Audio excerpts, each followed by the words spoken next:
Siamo gli unici ad aver avuto accesso alle prove della Procura a Roma per l'aggiotaggio e lo stato della vicinanza. Cosa vuol dire? Vuol dire che noi abbiamo potuto fare,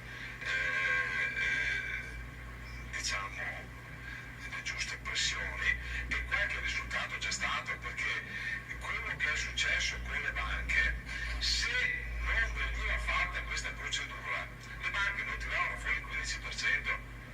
Di quello che cominciamo a sapere, si legge nei giornali, perché ci sono le prove.